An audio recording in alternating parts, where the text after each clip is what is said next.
Table for One, Episode 18, Aeon's End and Solo Play in Deck Builders.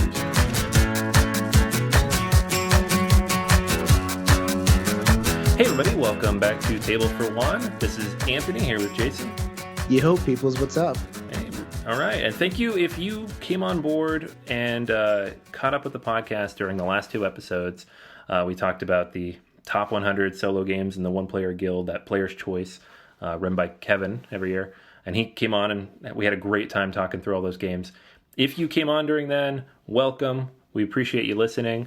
This is going to be more of a pretty standard episode in that we're going to talk about one specific game and kind of compare it to a few different things, talk about some stuff related to a single mechanism. In this case, Aeon's End and solo deck building in general. But we love to have you on board. I know we picked up a lot of listeners here in the last couple of weeks, so we really appreciate you listening and hope you enjoy it.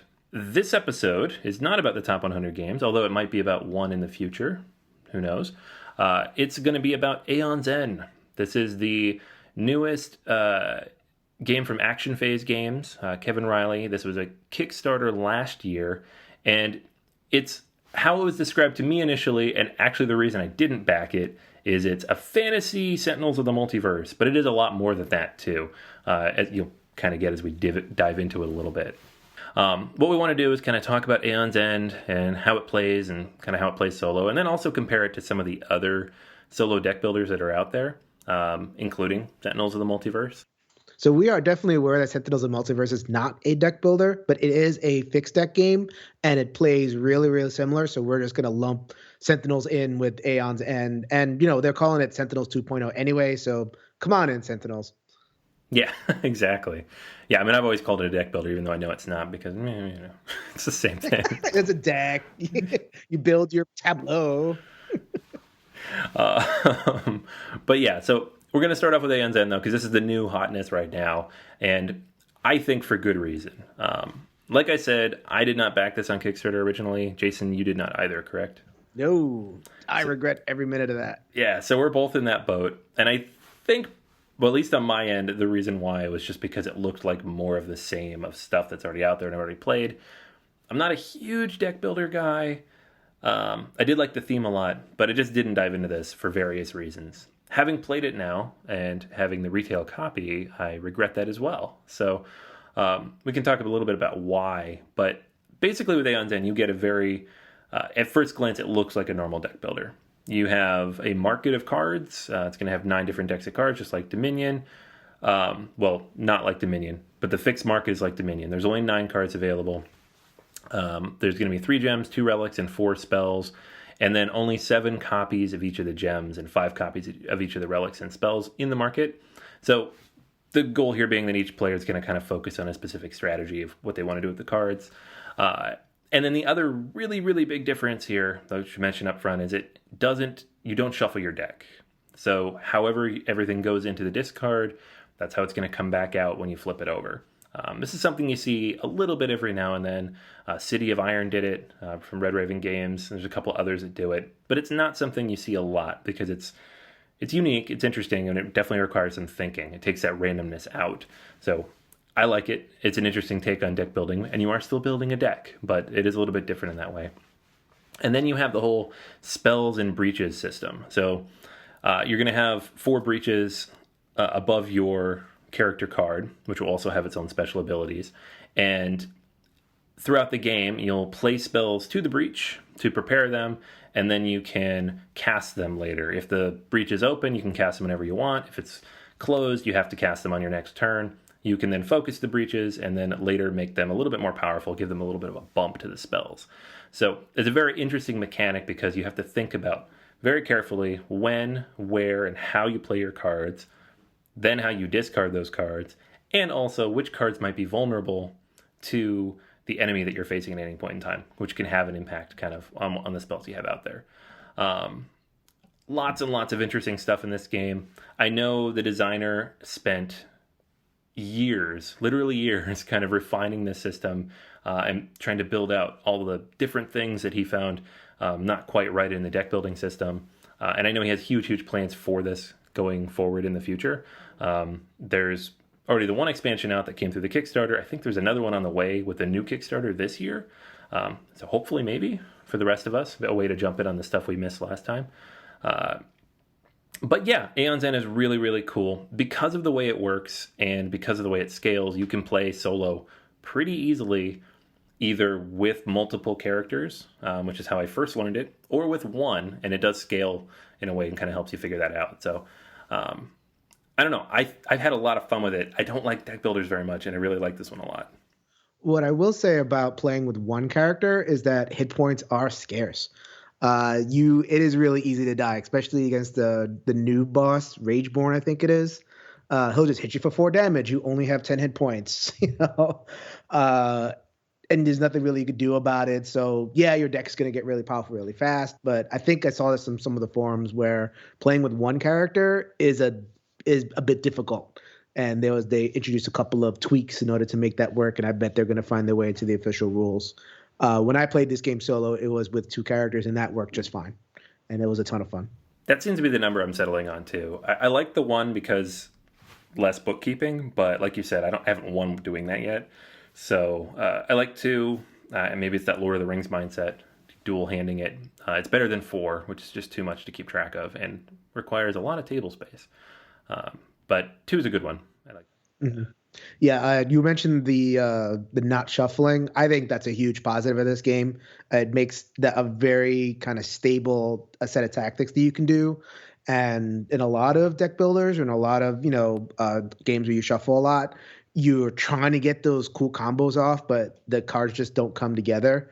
In this game, if you want 2 cards to pair together, if you want or like a series of turns to pair together, you can actually make that happen. And you have to, because the game's pretty hard. You can't just, like, if you just shuffled and just played the cards out that way, I think you'd lose a lot more, because the bosses are tuned in a way where that you have to be able to manipulate your deck. Speaking of the bosses, I love how fast they are. I'm used to running Sentinels. I'll talk about Sentinels in a little bit, but the comparisons are going to come up a lot. That boss takes a while to get through, especially some of the harder bosses. Here, it's just lightning fast, like boom. A minion does their thing, a power goes off, and then you play a card. That's it. It just keeps on going and going and going. And, the boss gets 2 turns, so that kind of makes up for it, but that feels so much better than just like one mega turn where you kind of lose track of some of the things that are happening. And then the boss powers up. So there's that tier deck system that they have. So like you have tier 1 cards, tier 2 cards, tier 3 cards, as opposed to just kind of this giant pile of cards where you could pull the first card and you're going to lose in another deck builder. I'm thinking of Legendary. Not going to have great things to say about Legendary. Every time I've played it, I've lost and I had no chance because some giant card will come out early and it's just, playing catch up and eventually just kills you. That card is in the deck, but you won't see it until you're ready for it in this game, which is cool. Like I don't want an easy game. This game is challenging, but I don't want a game that just beats you, just right off the bat. There's nothing you can do. And this game won't do that. So a lot of different elements come together to make this game really, really fun. Yeah, I have to agree 100% on the bosses. I'm going to say also up front, Sentinels, I don't like it very much. And the reason why I don't like it very much is because it's just so long and it can drag. And there are those downtime periods when you're just doing bookkeeping on the boss or everybody else just running their turns. You don't get that in this game. It's very streamlined. It's very straightforward. The boss's turns are actually kind of fun to run. Not if you get slapped in the face, but they're like, it just makes sense and it flows so smoothly. Not something you see in any other games that kind of use these mechanics. Actually, yeah, let me take a step back and kind of run through Sentinels. I am a huge fan, self-disclosure. And I like this game too, but, so let me go through Sentinels. A lot of those comparisons are going to come up. So for people who are not familiar, I doubt there's a lot of you out there, but we get surprised. Anyway, so Sentinels in the Multiverse. It is designed by Chris Badell, Paul Bender, and Adam Rebataro. It is the flagship and the original game of the company Greater Than Games in 2011.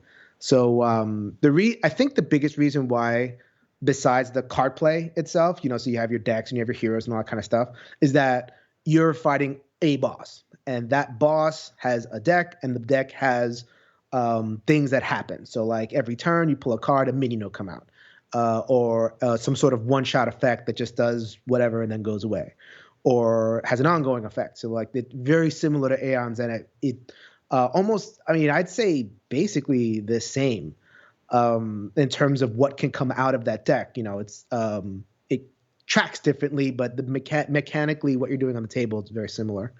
So that's the boss. The hero play in Aeon's, I don't think we mentioned this. There's a variable turn order. So you can go play 1-2, boss 3, player 3-1, depending on the deck that you shuffle. Here it's boss, players in a circle, and then the environment deck. So I'll get to the environment deck in a second. In Sentinels, you have to play 3 to 5 heroes. There's no 1 hero, 2 heroes, there's no variant for that, anything like that. But it's okay. People do it all the time. And each of the heroes is a spoof or some kind of take on a popular comic book hero. So there's the Flash, only Tachyon. There's Batman, only the Wraith. There's even Deadpool, which is a later deck. The character's name is Guys. So it's a fixed deck of 40 cards, and each turn goes the same. You play one of your cards, you use a special power on that either on your character card or something else that you get, and then you draw. Play, power, draw. I think they sell T-shirts with play, power, draw. Then you get, within all that, that's where the shenanigans happen. So you're playing your one-shots, you're playing your spells. In Aeon's End, you're preparing your spells. So like there's that tactical element of when you're going to cast a spell, when you're not going to. In this game, you do a bunch of power-ups and you do a bunch of one-shot effects. So there's a little bit of setup, but I think the Aeon's End is a little bit more tactical there. So then, the heroes will go, and then the environment deck kind of changes the meta for the game. So like it'll mess with the boss, mess with the people, so that Aeon's End doesn't have. Maybe that's room for expansion, maybe. A little global effect system like Sentinels has. So you can see why there's a lot of comparison being made between these two games. Anthony was going over the reasons why he doesn't like Sentinels. It is very cumbersome at times. The games can go, in terms of length, the games can go really long. Like I've played 2-hour games of Sentinels, which is way too long for that game. There's a lot of overhead, It's why the app is so popular, because it takes all that overhead and takes care of it. But if you're playing solo, you have 3 characters, you're keeping track of their hit points, something has damage reduction 1, this thing is these little minions have their little hit point pools, and something attacks this third lowest person. It's like, why are you attacking the third lowest person for? I got to add up every single character's hit points and figure out who the third lowest is. And there's a FAQ, but the FAQ is like 80 pages. It's a lot. And if you're kind of on the fence about it, then that's enough to kind of, how Anthony's saying, kind of push you away from it. I think Aeon's End is a little bit cleaner in that it takes that people who kind of like the game, and it's easy enough where it just kind of welcomes you. Sentinels, you really have to be in. Yes. Yeah, I mean, Sentinels is a great game. I can see that. It's almost like how some people talk to me about the Euros I like. They're like, I understand A Feast for Odin is a great game. I can see it's a great game. I don't ever want to play it. And I love it, and I understand why they don't want to play it. I'm kind of in the same boat on Sentinels. I've played it a couple times, and it was just long and cumbersome and fiddly, and I don't know. It's one of those things, I guess, that just doesn't click for me. Whereas I can see Aeon's End has very similar mechanics, and I like it, because it doesn't do those things. I think so. I think Aeon's End is going to have the wider appeal ultimately, in terms of getting your a little bit more casual gamer into it and enjoying a game and all that kind of stuff. One thing I will say about Sentinels, and I was definitely into this when I was into it, not so much now, I've kind of moved on, but it has a fan community that is crazy. They play this game all the time. And they know every deck inside out, and they're really they get really attached to their decks. And you can find them on the Greater Gang Games forum or on the BGG forum. So, people have their favorite heroes, and they have their favorite combinations of heroes. and they get together and they play and all that kind of stuff. They get really into it, and there is a big community that makes their own homebrew heroes. So like they'll just make a deck of 40 cards and they'll play it. So you'll go and into the BGG forums, into the variant section, literally hundreds of unique heroes, and a lot of them are crappy. Don't get me wrong, but the fact that it encourages this kind of innovation and this kind of love says a lot about the love that people have for this game. Special shout out to Matthew Bishop. His username is TossX on BGG. He made a fan-made expansion that is really popular called the Cauldron, and it's another 30 heroes or whatever it is. Well, not 30, maybe 15 or something like that. They're excellent, and you can print them. They're great. I doubt a game like Aeon's End is ever going to inspire that kind of passion, as good as it is. Yeah, I mean, I think Sentinels is kind of an anomaly in the gaming hobby in general. It's rare that a company can start, grow, and become what it is now, acquiring other companies at the size they are and doing everything they're doing on one game. But, I mean, I understand why it happens. Chris and I were at PAX East 3 years ago, I think now, and they had a booth on the main floor with the video game companies, and they ran an auction. We're like, oh, well, we'll check out the auction, because Chris is a fan of Sentinels. We'll check out the auction for some of the rare promos, and they were going for like $50-$60 at this auction. It was ridiculous, and I was like, okay, did not realize it was this kind of crowd. And there was probably like 30 people crowded around there, and this was 3 years ago. The game's only gotten bigger.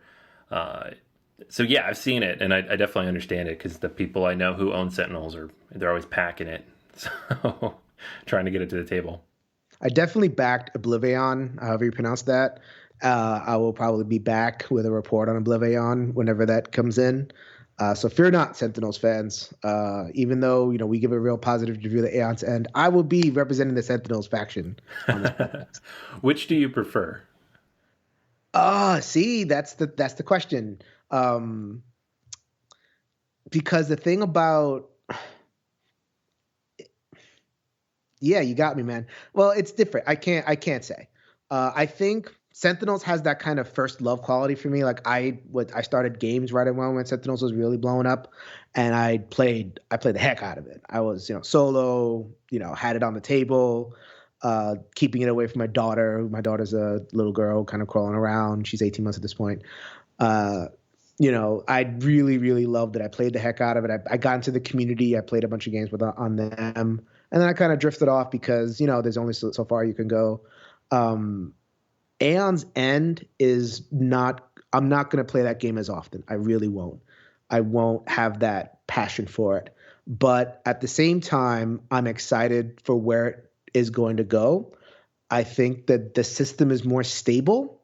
So whatever gets built on it, I trust that it will still hold, as opposed to Sentinels where the games can get really wacky and a little frustrating. So I guess my head says Aeon's End, my heart says Sentinels. Am I allowed to say that? I think it's fair. Yeah. You don't have the easy answer like I did. Like, I didn't like this one, and I definitely like this one. It'll be interesting to see with Aeon's End, too. If they do run another Kickstarter this year, I think we'll get almost an immediate idea of what that community looks like. Because you can see from one Kickstarter to the next, when companies do these seasons, how much the fan base is growing. If it's roughly the same, it's the same people. If it's doubled or tripled, then this is reaching, saturation in a way that maybe we didn't see or expect. So I'm interested to see how it does. So then how does it compare to some of the other deck builders? I know that in an earlier episode, you talked about Xenoshift. We've talked about it before off air. And we've also played Legendary. Like, how does it match up to those, more established IPs? Yeah, I mean, Xenoshift is tough because Xenoshift is designed to kick your butt. It's not designed to sit down and have fun with. And you can't really, you technically can play like one board in that game, but you're not going to survive for very long. And Xenoshift is one of those games too. Like initially I liked it, and over time I liked it less and less because A, it felt samey. There's just not a lot of variety in the box unless you back the Kickstarter. And B, it's actually too hard, which is why they released a second Kickstarter, which is almost exactly the same game with 2 minor rule changes to make the game easier. I don't I don't know. I didn't like that. I don't actually still own that original copy of the game, and I haven't played it in a while. So even though I did give them both good reviews, and I think they are good games, especially with groups of people, um, they're rough. Aeon's End was much more accessible. Had fun playing. It didn't feel stressed out the whole time. Uh, Legendary is a different beast in that I've never really liked it. Never beaten. Well, no, beat it once, but we beat it in about 20 minutes in one of those fluke games. And every other time I've lost with very many hours sunk into it. So I'm not the right person to ask on that one because I'm not a fan. So, Yeah, I haven't had any good experience with Legendary. I do want to be fair to the people who do love Legendary, because if you do get into multiple plays of it, you're gonna have kind of that Sentinels feeling of wowie zowie, look at this awesome combo that I pulled off. You kind of it's funny because these variable games tend to generate more fun stories of like things coming down to the end, and if one card had turned, then the game would have lost, but this other card turned and we won. And so that's kind of what you want out of a superhero game, right? You don't want it to just be this kind of lockstep mechanical thing. Not to say that Aeon's End is that. I do think the turn order deck being variable does introduce that element. And I listened to a commentary by the designer. That's kind of where he put the randomness of it is in the turn order, whereas the regular game flow was a little bit more tactical and regular. So I do see why Legendary is what it is, and I do see why Sentinels is what it is. You want that variability because it creates those wow moments. But when it's not wow and when it goes the other way, it sucks. It's we played a game of Legendary Firefly, the new one that just came out, and a card came out in turn one that just shut everything. Like it's the encounter system, so you don't see the card until it actually appears. So it came out, and we're like, that, ugh. And it took us 45 minutes to realize, oh, we're not going to win. It's like I could have saved that 45 minutes and played something better. yeah. Uh, And that's the encounter system, which is better. yeah, yeah. Legendary Alien is a really solid game, and Predator and kind of mix all that stuff up. So hey, I'm a little better on the encounter system, but like that whole Legendary system, man, for whatever reason, that variability just kicks me in the nads, and I'm not as into Marvel. Like people who are into Legendary are into Marvel or they're into the IP. If you're not into those IPs, you are just I don't understand how you're gonna love those games. Yeah. I had the same thought once. I was like, we were playing it once and we finished it, and I was like, that was once again not that much fun. And I keep trying it again because I do like the IP somewhat. And I was like, I wonder if I would like this more if it was Star Wars or something else that I'm actually really passionate about as a theme. And I was like, we'll never know. But we got Marvel, which I like. I don't love. I like. They're fine. Uh, yeah, it's a tough one, man. I really want to like it and just can't get into it. And I think you know what it would be is if they could make the game consistently around an hour, even with the crazy randomness. I don't think it would bother me so much. But when it goes 2+ or more hours, and then you just whimper out and lose at the end like that, that's not fun. Yeah. So I think my problem with Legendary is more like a card will come out, it takes 7 hit to beat it, and there's no way you're gonna get 7 hit at the phase of the game that you are. It's like, oh, hey, that's great. And the way that Legendary works, you just see it flow down that river. It's like great.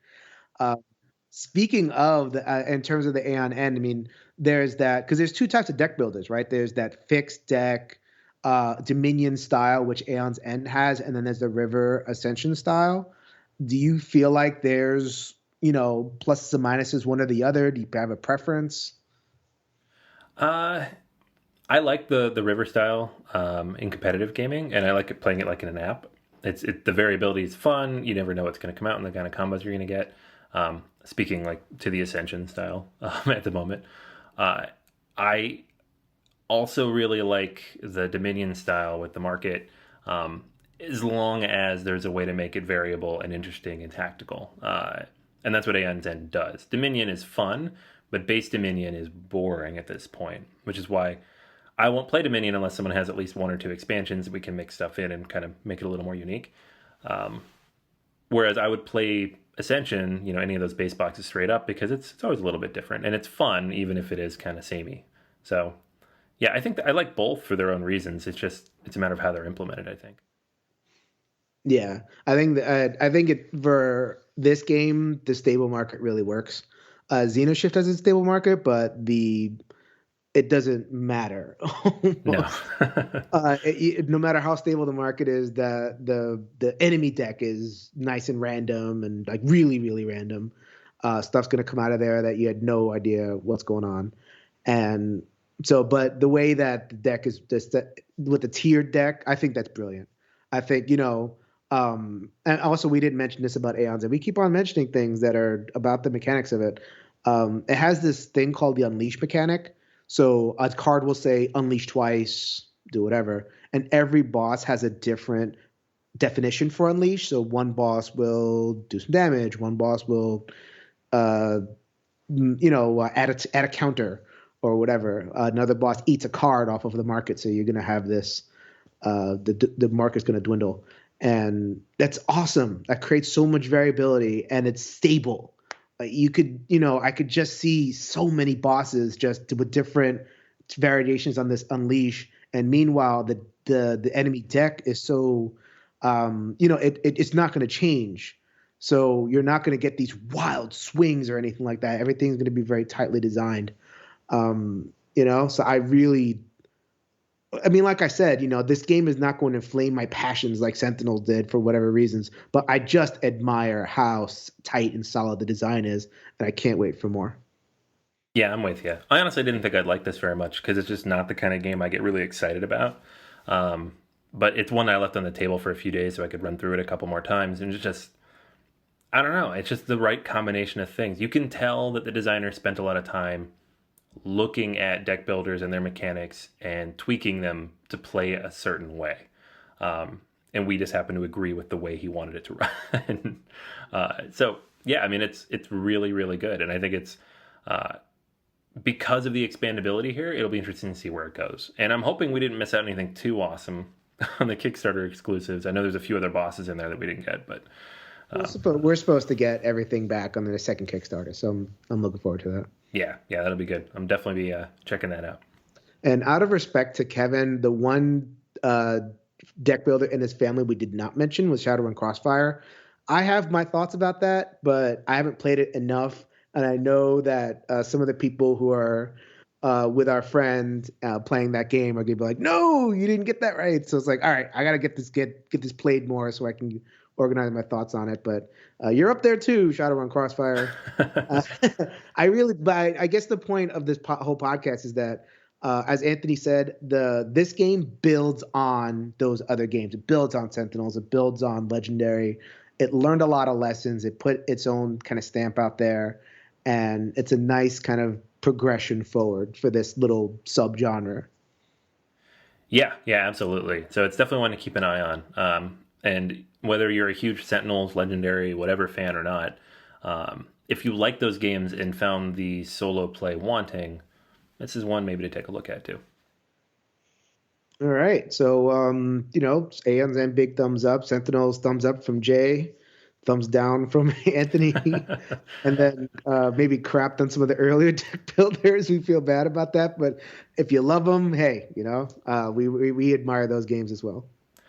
Yeah, I'm 50-50. I like Dominion with some stuff. I like Ascension. I can't defend Legendary though. Sorry, guys. Alien. Legendary counters Alien. I will totally go with you on that. I do like that a lot. I'm trying to be nice to Legendary too, man. I don't like it either. This is a conversation I've had many times with Chris and Daniel, and it's just like we're always like the three of us in different places on this. And it's just like, nope, sorry, can't do it. Oh man. All right, so that is our Aeon's End discussion / comparison to its forebearers and the games that it seems to have picked up a lot of lessons from. If you haven't played this game or picked it up yet, it's pretty freely available. Seems to be out everywhere. So check your local store or online. I'll post a link in the show notes as well. And if I don't have time to put something together, I will also put a link to a playthrough or rules video, so you can get a bit of a better summary of the game than maybe we offered, just to get a sense of how it plays and kind of what the flow is. It is very smooth. It's very quick to teach, and it only takes a little over an hour, so it's really very tightly packed in that way. But that's going to be everything for this week. So if you have not had a chance yet, I know we have a lot of new listeners out there, and we really appreciate that, guys. If you haven't had a chance yet and you're listening on your iPhone or Android device, stop by the iTunes Store or the Google Play Store and leave us a quick review. 5 stars would be awesome as well. We really appreciate it. It helps more people find the podcast outside of Board Game Geek, just people who maybe are looking for board games and trying to think of fun things to do on a weekend alone at home. And if you haven't had a chance as well, stop by BoardGamersAnonymous.com. We post all of these episodes there, along with all the links that we mentioned.